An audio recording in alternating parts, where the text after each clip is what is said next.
Alright, Forest fans, Max Newton here on Talk Forest TV. Hit that like, comment, and subscribe button. Get involved, giving you a quick preview of Nottingham Forest away at Arsenal. Probably one of the biggest, most difficult games of the season. You would think.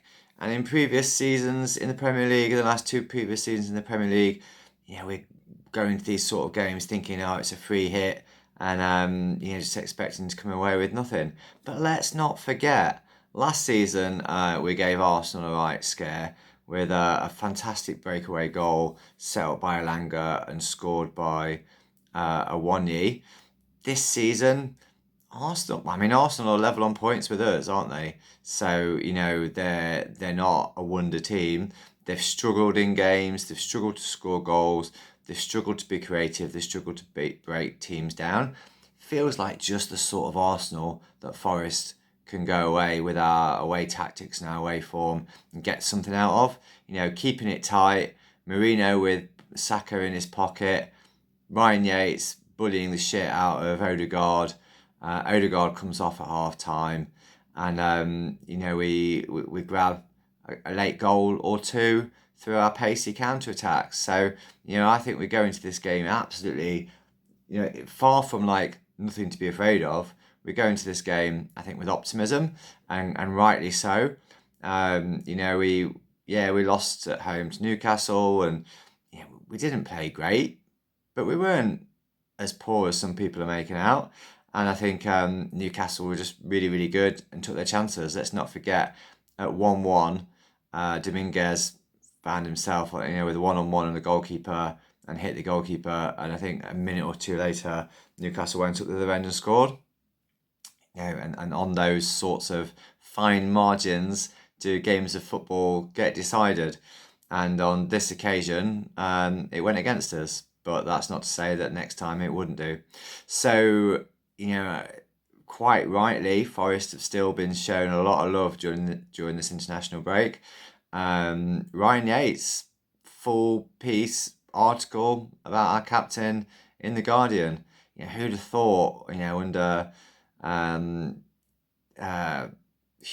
and previous managers, and the fan base split about whether Yates is good enough for the Championship, that would be sitting here and Ryan Yates would be in a full article just about Ryan Yates in a national newspaper, and people genuinely talking about Ryan Yates playing for England, which is as a real possibility.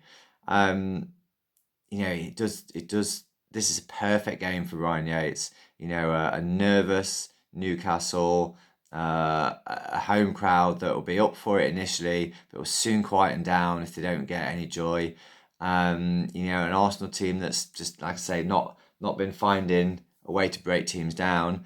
Ryan Yates bullying them. If you check out Arsenal's Twitter feed from Arsenal fans after the game, it'll all be about how much they hate Ryan Yates, and that'll be because Ryan Yates once again has done a magnificent job on supposedly superior central midfielders. So my team, for me, back four picks itself. I think that will play. I think Aina will play. Their coach didn't play him in the second game. As per an agreement, he picked up an injury, but I think he'll be fine. So Sells, Aina, Murillo, Milenkovic, Marino. I think we probably do start with Alanga and Callum Hudson-Odoi, and basically I'm going the same team as started the previous two games. Ryan Yates. I go Ryan Yates and Anderson in midfield. Although Dominguez has played really, really well, and he's proven me wrong in the last sort of 3 or 4 weeks. I think this game needs the extra creativity and ability to find space and passing space of Anderson, and physicality of Anderson up against Declan Rice, as well as Odegaard in the central midfield. Obviously, Morgan Gibbs-White and Chris Wood up front. But I would say, Anderson comes in for Dominguez. Possibly Ward-Prowse might come in for Dominguez, because Ward-Prowse is a quality player. And it's games like this that are decided on fine margins, and one of the many fine margins is set pieces. And there's no reason why we can't do to Arsenal what they've been doing to other teams. And you know what? When we do, we won't have some like set piece guru coach dancing up and down the pitch and celebrating as though he's won the game. But you know what it says to me when Arsenal do that?